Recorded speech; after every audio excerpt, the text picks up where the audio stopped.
Bem-vindos, senhores e senhoritas! Bem-vindos a mais uma aula de matemática. Mas antes, já sabe, de olho aí no nosso entretenimento.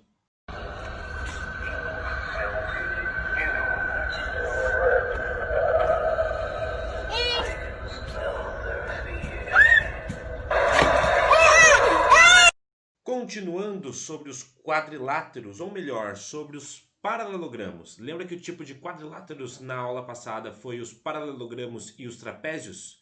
Nós vamos falar as propriedades específicas dos paralelogramos. Bom, os paralelogramos eles têm três propriedades específicas e vocês podem acompanhar isso na apostila de vocês. Apostila número 3, página 130. É sobre essas propriedades que eu vou falar e comentar com vocês na aula de hoje. A primeira propriedade do nosso paralelogramo é eles terem lados opostos congruentes. Então a gente sabe que no paralelogramo nós possuímos pares de lados.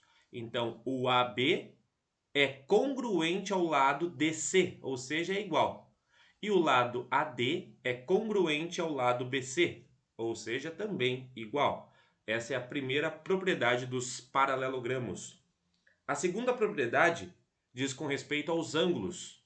Os ângulos opostos são congruentes. Então, nesse caso aqui, ó, o ângulo A é exatamente congruente ao ângulo C, ou seja, é igual. E o ângulo B é congruente ao ângulo D, ou seja, exatamente a mesma medida, iguais. E a terceira e última propriedade diz respeito às diagonais. As diagonais, elas se cruzam nos respectivos pontos médios. Ou seja, nós temos as duas diagonais do nosso paralelogramo, a diagonal AC e a diagonal BD ou DB, elas se cruzam exatamente no ponto médio de cada uma, dividindo o AC exatamente ao meio, dividindo o BD exatamente ao meio. Essas três propriedades, elas são específicas nos paralelogramos. Lembrando que paralelogramos, os tipos são quadrados, retângulos, losangos, né? Figuras geométricas que possuem quatro lados. Essas três são as mais famosas. Sabendo as propriedades dos paralelogramos, nós vamos para propriedades específicas de cada um dos paralelogramos. Então você pode virar lá na sua página 132 e nós vamos checar a primeira propriedade em um paralelogramo específico. Esse paralelogramo, o primeiro, são os retângulos. Qual é a primeira propriedade específica apenas nos retângulos? A gente tem as propriedades, as três propriedades, específicas para os paralelogramos, mas agora nós vamos ter específicas em cada um deles.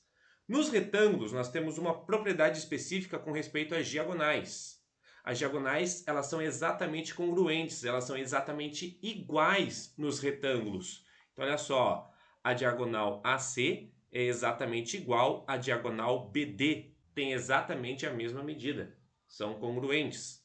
Próximo paralelogramo em específico é o nosso losango. A propriedade do losango também diz respeito às diagonais.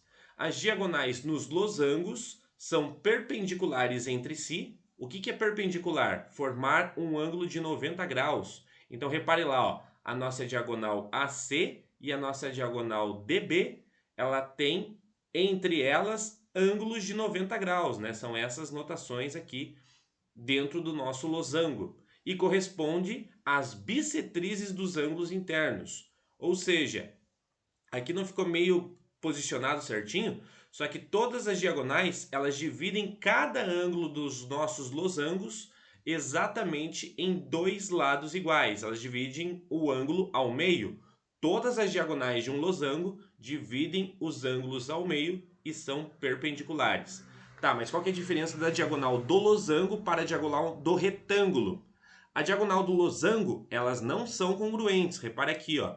Nós temos uma diagonal que é a menor, que é a diagonal AC, que é totalmente diferente da diagonal DB. Já nos retângulos, as diagonais são congruentes. E nos losangos, elas são bissetrizes e perpendiculares entre si. Essa é a diferença. E por último, o nosso último paralelogramo famoso é o nosso quadrado, são os quadrados. quais são as propriedades dos quadrados. Também é com respeito a diagonais. Só que nos quadrados, nós vamos fazer a união do retângulo com a união do losango. Ou seja, no retângulo, todas as diagonais são congruentes. Nos quadrados também, as diagonais são congruentes. Repara lá, ó, AC é justamente igual a BD. Nos quadrados também, as diagonais são perpendiculares entre si. Repara lá, ó, formam o ângulo de 90 graus. E também são as bissetrizes dos ângulos internos. Dividem exatamente o ângulo em duas partes iguais. Então, as diagonais dentro dos quadrados é a fusão da diagonal dentro dos retângulos com a diagonal dentro dos losangos. Forma a diagonal dentro dos quadrados. Beleza, gente? Essa aqui foram as propriedades específicas dos paralelogramos, as 3 propriedades específicas, e em cada paralelogramo em particular, uma propriedade específica. Né? Então a gente faz essa teoria da parte dos quadriláteros dos paralelogramos e vocês já podem fazer os exercícios da apostila, páginas 134, 135, 136, 137 e 138, fechando a parte de paralelogramos. É basicamente a parte teórica, beleza? Ficamos por aqui então, um grande abraço para vocês e até a próxima. Tchau, tchau.